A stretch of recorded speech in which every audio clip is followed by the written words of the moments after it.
In this video, I'm going to go over all of the new mobs I've added in since my first video. I've added in a few to act as balancing and to add in some new features that I learned how to do. So, first up we have this guy. He spawns in all of the jungles. He is a hostile mob and will attack the player and the wild Rorolo. You cannot tame him, but let's see if he'll do it. There we go. He'll leap at the target and we'll go after him. He drops these petals, and these petals can be used to craft these flowers that can be on the walls, the floor, or even on the ceiling. And there's his plush. Next we have Caridian. This mob spawns anywhere, and it's meant to replace the Minecraft horse. Each color spawns in a different biome, except for the mutations, which can spawn in any biome, just at a low chance.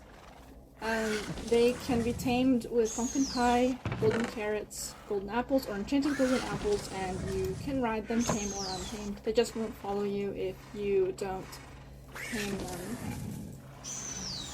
And there's their plushie. They don't have any special drops. Next we have the Ulopi and the buff Ulopi. These guys spawn in the swamps and they usually spawn together. The buff Ulopi will herd these guys and these guys will follow the buff Ulopi. He cannot be tamed, but these guys can be bred with slime balls. And there are other plushies. They don't have any special drops at the moment. Next up we have Jeff, and there's 3 versions of him. There is the Trader Jeff, which rides on his Icaran, and then there's... he despawned, but there's this standalone Jeff. He wanders around in the wild, and this is Villager Jeff. He spawns in villages with this backpack as his profession block. They spawn anywhere, and you can trade or barter with them using mushrooms and mushroom blocks. So the villager version can only trade, and he'll tell you what he wants, and you can get some pretty decent trades once he reaches his master skill. The wild Jeff can barter with red mushroom blocks, and he will follow you if you're holding them. You just right click on him and he will drop various items.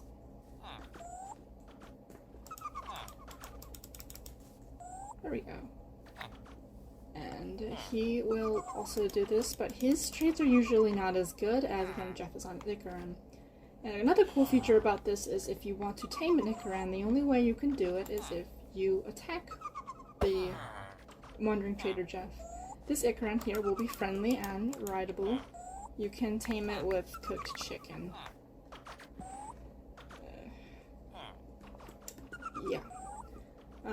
They spawn anywhere.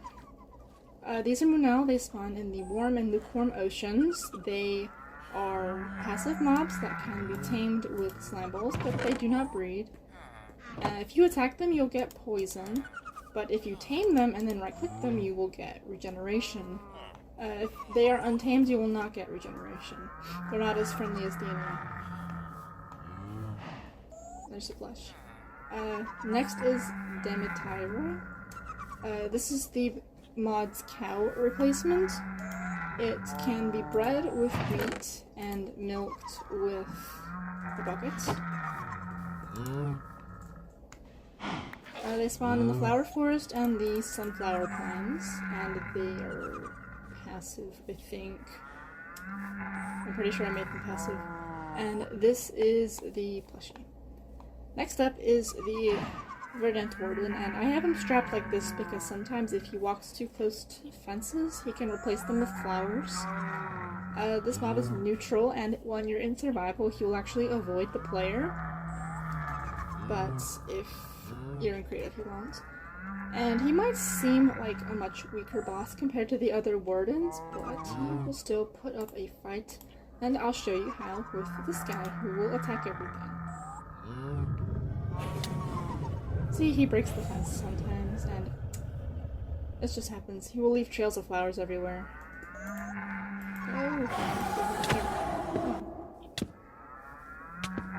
Bit of a mess. Every time he gets attacked, he spawns these minion. They're quick. Yeah. They're actually hostile when you're playing in survival and not on peaceful mode. And they will target the player and any attackers of themselves. So if this guy were to bite one of them, they would target. Hey, there we go. They'll probably kill him. He can't reach them, but they can reach him. Funny stuff. He spawns only in the flower forest and the sunflower plains. Scott. So even with the low health, he still puts up quite a fight.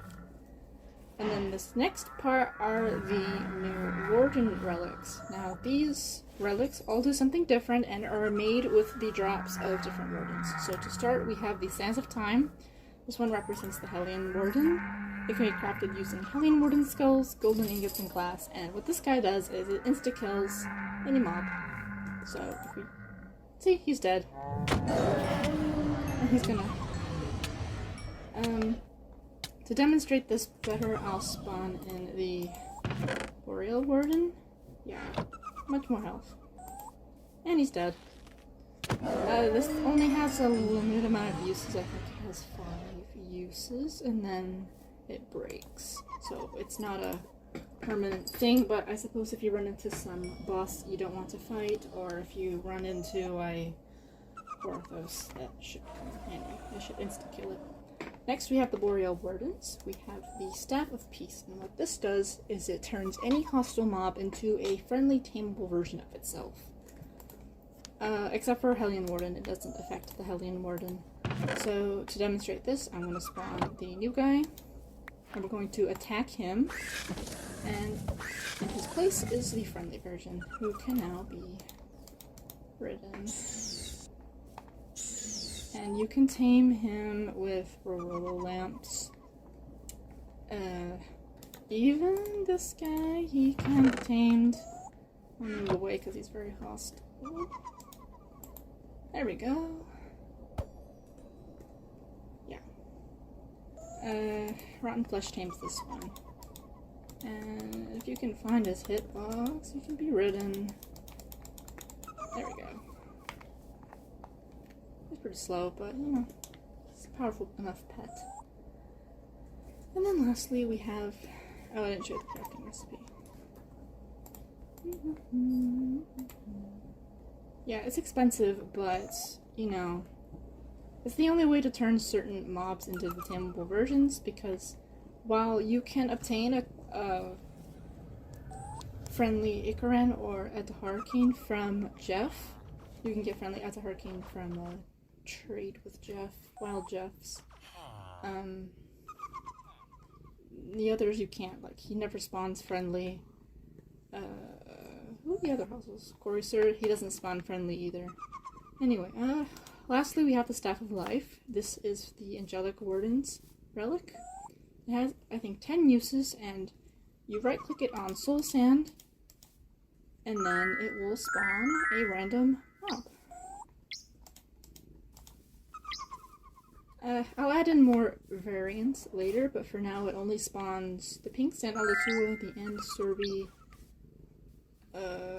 the Alaskan Ani, and a friendly Ataharkine. It has, let's see, Ataharkine's not as common. There's so much in the way. You'll have to unbury them to properly get them out.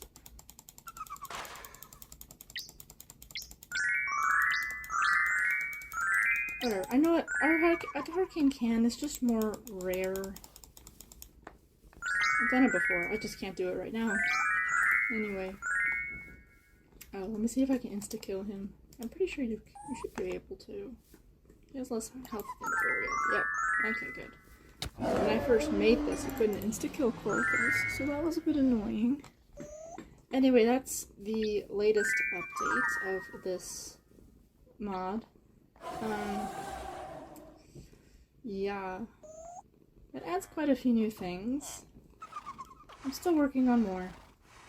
And these guys will eventually despawn, as well as regular Jeff, Wild Jeff, and this guy. They will all despawn.